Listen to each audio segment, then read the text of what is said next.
Okay, I'm going to start again on this channel and try to give on a little bit what I have learned myself about psychology.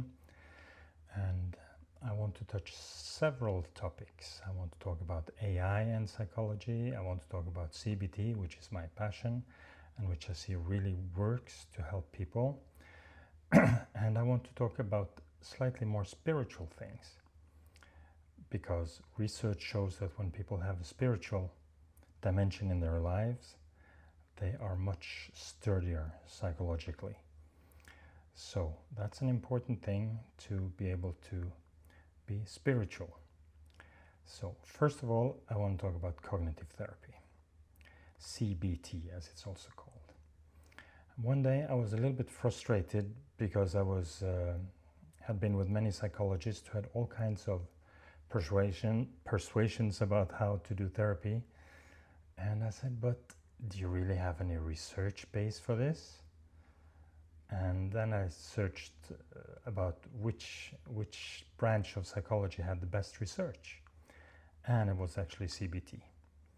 It has 70% of the research in psychology, and it's very thorough, the research. I remember once I went to a world conference in cognitive therapy, and I realized that there's no point in even trying to participate in this if you don't have rigorous research behind what you're going to say.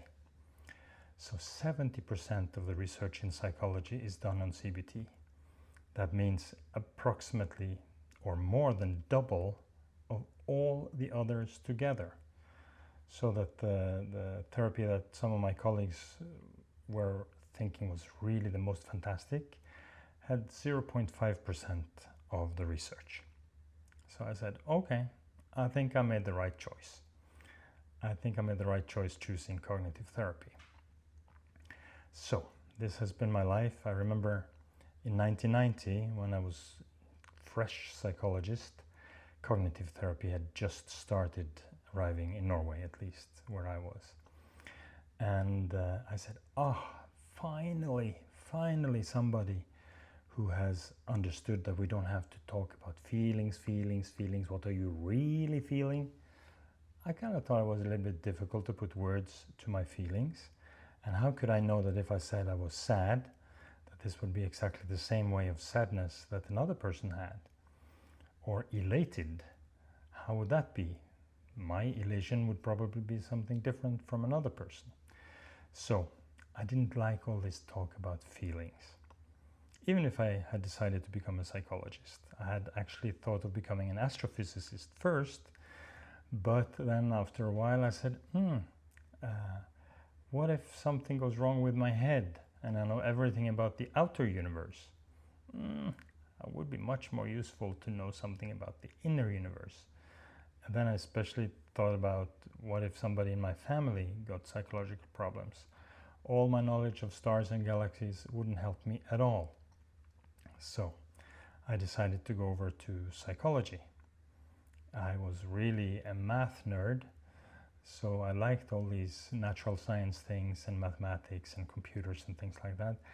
But I realized that the mind is more important.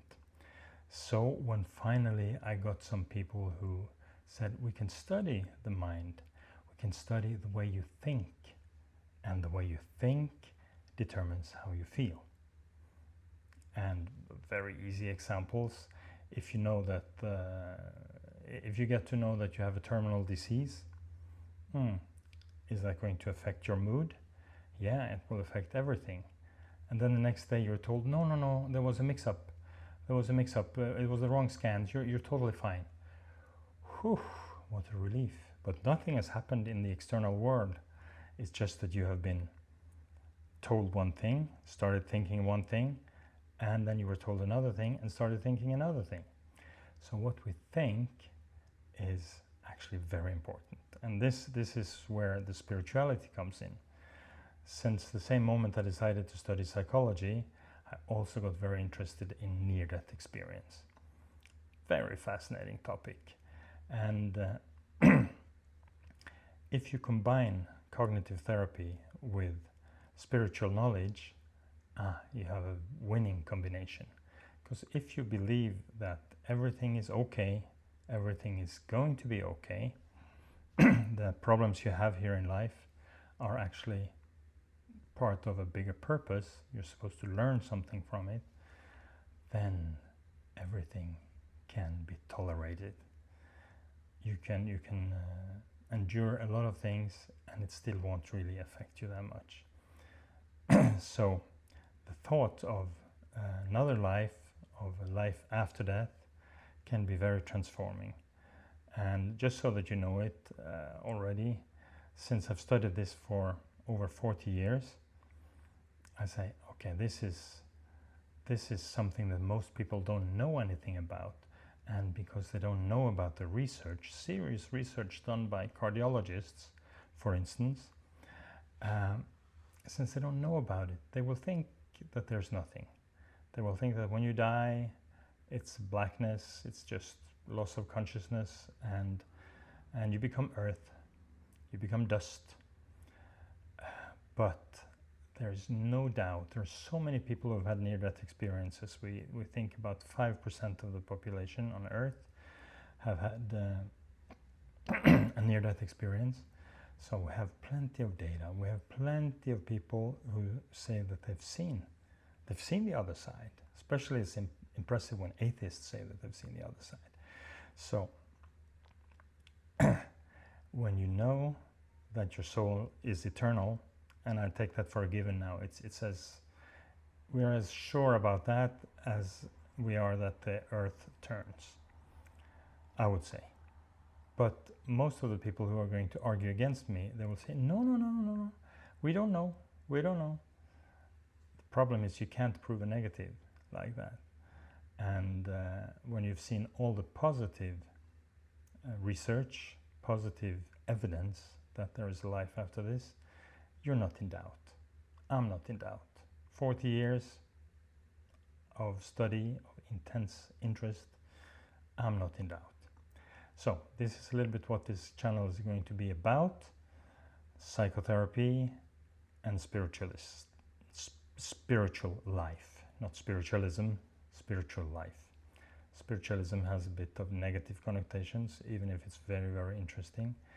But spiritual life combined with the best in psychology.